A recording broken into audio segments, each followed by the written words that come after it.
کو قبر پہ پہنچا دیتے ہیں، اسے قبر دیتے ہیں۔ تو اس سے معلوم ہوا کہ یہ قبر تو کسی کو ملتی ہے یا نہیں ملتی، اور جو قبر اللہ دیتا ہے وہ سب کو ملتی ہے، لہذا قبر سے مراد یہ قبر نہیں ہے۔ اب آپ دیکھیں ان کے عقل کو، ان کی تحقیق کو، جب عیسیٰ علیہ السلام کا مسئلہ آتا ہے تو ہمیں ضمائر دکھاتے ہیں کہ دیکھو یہ ضمیر کس کی طرف آئی، یہ ضمیر کس کی طرف آئی، یہ ضمیر کس کی طرف آئی۔ اب یہاں ان کو ضمیریں نظر نہیں آ رہی ہے۔ ثم اماتہ، پھر اس انسان کو ہم موت دیتے ہیں، فاقبرہ، پھر اس کو قبر میں پہنچاتے ہیں، ثم اذا شاء انشرہ، اور جب ہم پھر چاہیں گے تو اس کو ہم اٹھا لیں گے، نکال لیں گے۔ تو اب یہ بتاؤ کہ آسمان سے اٹھائے گا یا اللہ زمین سے اٹھائے گا؟ کہاں سے اٹھائے گا؟ زمین سے اٹھائے گا نا۔ تو ثابت ہوا کہ یہ قبر سے مراد جو ہے یہی قبر ہے، کوئی اور قبر نہیں ہے۔ اس لیے کہ پورے قرآن کے اندر اور پوری احادیث کے اندر اور پورے لغات کی کتاب کے اندر یقین جانیے قبر سے مراد یہی قبر لیا گیا ہے، کسی اور نے دوسرا قبر نہیں لیا ہے۔ آپ عجیب حیران ہو جاؤ گے کہ ایک طرف قرآن، احادیث، لغت کی کتابیں، اور دوسرا طرف یہ گڑا ہوا نظریہ کہ قبر سے مراد یہ قبر نہیں ہے، عالم برزخ میں قبر ہے۔ اب آپ دیکھیں قرآن مجید کیا کہتا ہے، جتنی بھی آیتیں ہیں قرآن کی آپ کھول کر دیکھیں۔ وَأَنَّ السَّاعَةَ آتِيَةٌ لَا رَيْبَ فِيهَا وَأَنَّ اللَّهَ يَبْعَثُ مَن فِي الْقُبُورِ، سورہ الحج کے اندر اللہ بیان فرماتا ہے، اور یقیناً قیامت تو آنے والی، اس میں شک نہیں ہے، اور اللہ اٹھائے گا ان کو جو قبروں کے اندر ہے۔ تو قبر سے مراد کیا ہے؟ زمین سے اٹھائے گا نا اللہ رب العزت۔ دوسری آیت دیکھیں، سورہ انفطار کے اندر اللہ بیان فرماتا ہے وَإِذَا الْقُبُورُ بُعْثِرَتْ، اور جب ان قبروں کو کھول دیا جائے گا اور ان میں سے ان کو نکالا جائے گا، تو کن قبروں کو کھولا جائے گا؟ آسمان کی قبروں کو یا اس زمین کی قبروں کو؟ افلا یعلم اذا بعثر ما فی القبور، سورہ العادیات کے اندر اللہ فرماتا ہے کیا یہ نہیں جانتے جو قبروں کے اندر ہے، ان قبروں کو کھول کے اللہ ان کو ان سے نکالے گا۔ اسی طرح آپ دیکھیں قرآن مجید کے اندر اللہ رب العزت اس سے بھی زیادہ واضح آیات اللہ رب العزت بیان فرماتا ہے وَلَا تُصَلِّ عَلَىٰ أَحَدٍ مِّنْهُمْ مَاتَ أَبَدًا وَلَا تَقُمْ عَلَىٰ قَبْرِهِ، سورہ التوبہ کے اندر اللہ اپنے نبی سے فرماتا ہے کہ اے محمد ان منافقین میں سے اگر کوئی مر جائے تو آپ ان کی صلاۃ جنازہ ادا نہ کیا کرے، وَلَا تَقُمْ عَلَىٰ قَبْرِهِ، اور نہ ان کے قبر پہ آپ کھڑا ہویا کرے۔ تو قبر کیا ہے؟ اللہ کے نبی برزخ میں قبرستان پہ جاتے تھے یا ان قبروں پہ جاتے تھے؟ بتاؤ، یہ قبریں ہیں نا۔ تمام مفسرین، تمام حدیثیں، تمام لغت آپ دیکھیں، لوگ یہی کہتے ہیں کہ یہاں دعا سے منع کیا گیا ہے کہ ان کے قبر پہ کھڑے ہو کر آپ دعا نہ کیا کریں ان کے لیے۔ احادیث تو سینکڑوں احادیث، لیکن قرآن کے اندر بھی آپ دیکھیں کہ قرآن کے اندر جہاں بھی قبر آیا ہے الہاکم التکاثر حتی زرتم المقابر، مقابر مقبرے کی جمع ہے۔ ہم مقبرہ کس کو کہتے ہیں؟ اس قبرستان کو کہتے ہیں نا، اس کی جمع مقابر ہے۔ اب بتائے کہ ہم کسی اور مقابر میں جاتے ہیں یا اسی میں؟ اور جب ہم مردوں کے لیے دعا پڑھتے ہیں قبرستان جاتے ہیں تو اس قبر میں جاتے ہیں یا کسی اور قبرستان میں جاتے ہیں؟ اللہ کے رسول نے تو یہ نہیں فرمایا کہ عالم برزخ میں جا کے دعا کیا کرو قبروں کے لیے، قبر کے مردوں کے لیے، اسی قبرستان کو بتایا نا۔ جتنی بھی حدیثیں آتی ہیں اسی قبرستان کو بتایا ہے، انہی قبروں کو بتایا ہے۔ انشاءاللہ اس سے بھی زیادہ تفصیل کے ساتھ جیسے جیسے وقت ملے گا اس مسئلے کو ہم بیان کرتے جائیں گے۔ ہمیں یہ فکر نہیں ہے کہ ہمارا سابقہ عقیدہ کیا تھا، لوگ ہمارے بارے میں کیا کہتے ہیں، اور ڈاکٹر عثمانی صاحب کے نظریے کے ساتھ کیا حشر ہوتا ہے، اس کی ہمیں فکر نہیں ہے۔ ہمیں فکر اس بات کی ہے کہ ہم اللہ کی کتاب کی بات مان لیں اور اس کے مخالف نہ ہو، بس ہماری آخرت بچ جائے، ہماری اصلاح ہو جائے۔ تو قبرستان اور قبر کون سا ہے؟ یہ دنیا کا ہی ہے، کوئی اور نہیں ہے۔ اب رہی یہ بات کہ عالم برزخ میں اس نفس کو، جس کو وہ روح کہتے ہیں، اس روح کو ایک اور جسم دیا جاتا ہے اور اس کے بعد اس جسم کے ساتھ یہ سارا معاملہ ہوتا ہے. تو ہم یہ کہتے ہیں کہ اس کے لیے بھی تو کوئی دلیل ہونی چاہیے نا، کہ جسم تو یہ گناہ کرے، جسم یہ گناہ کرے اور روح کو اللہ دوسرا جسم دے اور اس کو عذاب دے، تو اللہ تو ظلم نہیں کرتا ہے؟ کرتا ہے اللہ ظلم؟ ایک تو یہ بات ہے کہ ظلم اللہ نہیں کرتا. دوسری بات یہ ہے کہ آپ دیکھیں اس روح کو، جس کا اصل نام جو ہے وہ کیا ہے؟ نفس ہے. اس نفس کو اگر دوسرا جسم دے دیا گیا، دنیائی ہو یا نہ ہو، برزخی ہو، اب قرآن کہتا ہے وَإِذَا النُّفُوسُ زُوِّجَتْ، یہ نفوس اپنے جوڑوں سے کب ملیں گے؟ قیامت کے دن ملیں گے. قرآن کا حکم ہے نا. لیکن آپ نے تو قیامت سے پہلے برزخ کو عالم برزخ بنا دیا اور پھر اس کے بعد ان نفوس کو عالم برزخ کے اندر برزخی جسم کے ساتھ ملا دیا اور اس کے بعد آپ نے کیا کیا؟ اس کو زندہ کر دیا. زندہ کیا یا نہیں کیا؟ تو جب آپ نے زندہ کر دیا تو قرآن کی ان تمام آیتوں کا، جس کے اندر قرآن کہتا ہے کہ قیامت سے پہلے زندگی نہیں، اس کا انکار ہوا یا نہیں ہوا؟ تو آپ کے اندر اور ان لوگوں کے اندر کیا فرق ہوا؟ انہوں نے اس قبر کے اندر مردہ زندہ کیا اور آپ نے عالم برزخ میں مردے کو زندہ کیا. کوئی فرق ہوا؟ بس یہی فرق ہوا کہ اس نے زمین میں زندہ کیا اور آپ نے آسمان میں زندہ کیا. وہ بھی اللہ کی کتاب کا منکر کافر اور آپ بھی اللہ کی کتاب کے منکر اور کافر. اصل عقیدہ کیا ہے؟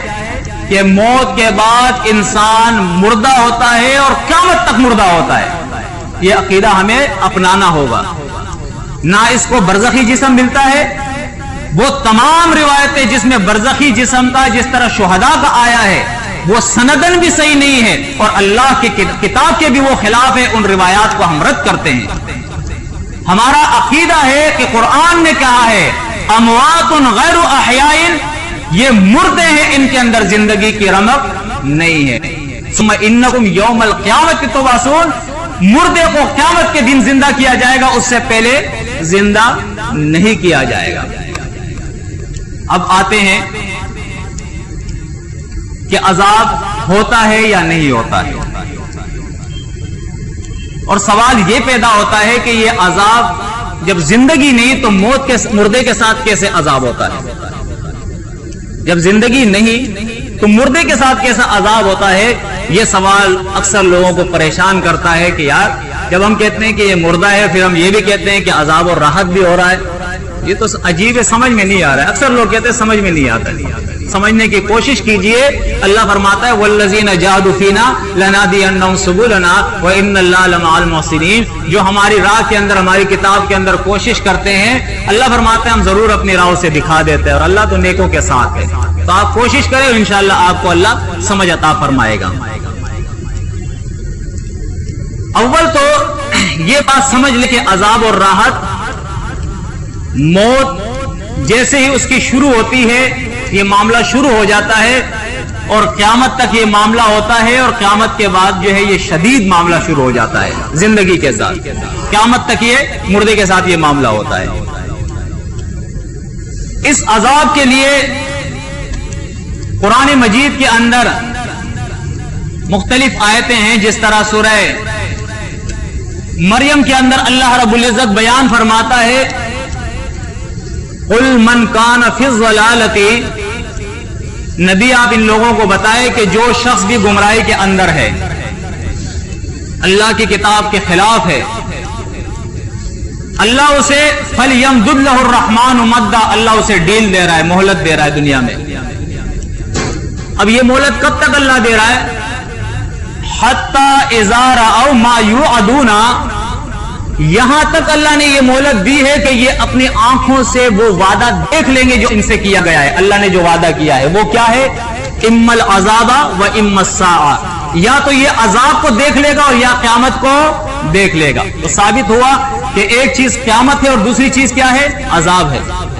تو عذاب کا منکر جو ہے وہ قرآن کی آیت کا بھی منکر ہے. ہم عذاب کا انکار نہیں کر سکتے ہیں، اس لیے کہ قرآن نے قیامت کے ساتھ، ساعہ کے ساتھ عذاب کا ذکر کیا ہے کہ یا تو اپنی نگاہوں سے یہ عذاب کو دیکھ لے گا یا اپنی نگاہوں سے یہ کیا کرے گا؟ قیامت کو دیکھ لے گا۔ اب آپ دیکھیں، یہ بات سمجھانے کے لیے اللہ رب العزت نے ہمارے سامنے فرعون کی مثال پیش کی ہے۔ اللہ بیان فرماتا ہے فوقاہ اللہ سیئات ما مکروا، پس اللہ نے موسیٰ علیہ السلام کو بچا دیا فرعون کے ان برے تدبیروں سے جو وہ کیا کرتا تھا۔ وحاق بآل فرعون سوء العذاب، اور صرف فرعون نہیں، جو فرعون کے ماننے والے تھے وہ بھی ساتھ میں۔ اللہ بیان فرماتا ہے انہیں گھیر لیا۔ وحاق کے معنی کیا ہوتے ہیں؟ کسی چیز کو گھیر لینا۔ دیکھیں قرآن کہتا ہے وحاق بآل فرعون سوء العذاب، سوء العذاب، برے عذاب نے فرعون اور فرعونیوں کو کیا کیا؟ اپنے گھیرے میں لے لیا، گھیر لیا۔ اب کیا ہو رہا ہے؟ النار یعرضون علیہا غدوا وعشیا، صبح اور شام ان کو آگ پہ پیش کیا جاتا ہے۔ صبح اور شام کیا جاتا ہے؟ آگ پہ ان کو پیش کیا جاتا ہے۔ حالانکہ آپ دیکھیں ان کا جسم عجائب گھر کے اندر، مصر کے عجائب گھر کے اندر پڑا ہے۔ پہلے شروع میں نے آپ کو بتا دیا کہ جس کے نفس کو نکالا جا رہا ہے، قبض کیا جا رہا ہے، وہ ہمارے سامنے پڑا ہے، اس کے چہرے پہ اور اس کے پیٹھ پہ مارا جا رہا ہے، لیکن ہمیں نظر نہیں آ رہا ہے، اس لیے کہ یہ برزخ کا معاملہ ہے۔ اور برزخ کہتے اسی کو ہے کہ یہاں کا معاملہ وہاں نہیں پہنچ سکتا، وہاں کا یہاں نہیں، بیچ میں ایسی آڑ ہوتی ہے۔ جس طرح اللہ نے سورہ رحمان کے اندر مثال بیان کی ہے، مرج البحرین یلتقیان بینہما برزخ لا یبغیان۔ ہمارے سمجھانے کے لیے اللہ بیان فرماتا ہے دیکھو دو دریا ہے، ایک کھارا پانی ہے اور ایک میٹھا پانی ہے، اور دونوں ایک ساتھ جا رہے ہیں۔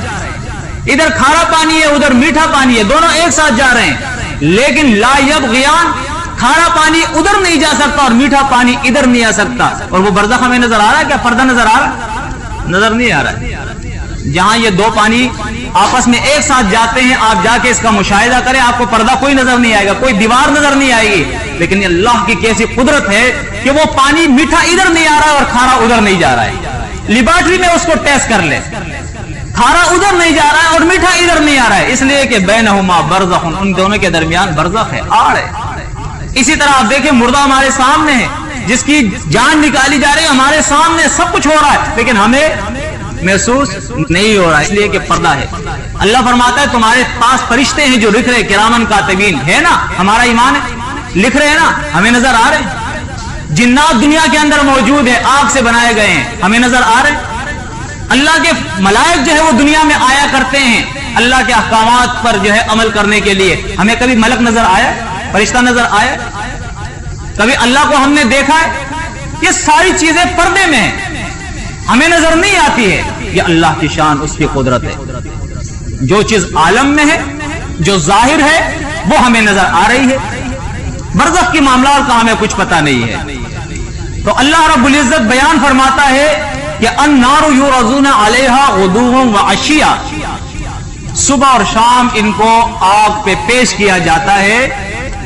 وَيَوْمَ تَقُومُ السَّاعَةُ، اور جب قیامت کا دن قائم ہوگا تو اللہ فرشتوں کو حکم دے گا، ملائکہ کو حکم دے گا ادخلوا آل فرعون اشد العذاب، کہ آل فرعون کو شدید عذاب میں داخل کرو۔ دیکھیں دونوں چیزوں کو اللہ نے الگ کر دیا ہے۔ وحاق بآل فرعون سوء العذاب النار یعرضون علیہا غدوا وعشیا، یہ معاملہ الگ رکھا ہے اللہ نے۔ اور آگے اللہ فرماتا ہے وَيَوْمَ تَقُومُ السَّاعَةُ، اور جب قیامت قائم ہوگا اللہ فرشت ملائکہ سے کہے گا ادخلوا آل فرعون اشد العذاب، کہ اب ان فرعونیوں کو شدید عذاب کے اندر داخل کر دو۔ تو عذاب قرآن سے ثابت ہے یا نہیں؟ ثابت ہے۔ اللہ شہداء حق کے بارے میں، ویسے شہداء کا لفظ جو ہے اس کے خود اپنے معنی ہوتے ہیں حق بیان کرنے والے، وہ لوگ جو حق بیان کرتے ہیں اور انہیں لوگ قتل کر دیتے ہیں، اللہ کے راہ میں جو لوگ مرتے ہیں، ان کے بارے میں اللہ فرماتا ہے سورہ البقرہ کے اندر آیت 154 کے اندر وَلَا تَقُولُوا لِمَنْ يُقْتَلُ فِي سَبِيلِ اللَّهِ أَمْوَاتٌ بَلْ أَحْيَاءٌ وَلَكِنْ لَا تَشْعُرُونَ، جو اللہ کے راہ میں مارے گئے ہیں ان کو مردہ مت کہو، یہ زندہ ہے، تمہیں شعور نہیں ہے، تمہیں شعور نہیں ہے۔ سورہ آل عمران آیت نمبر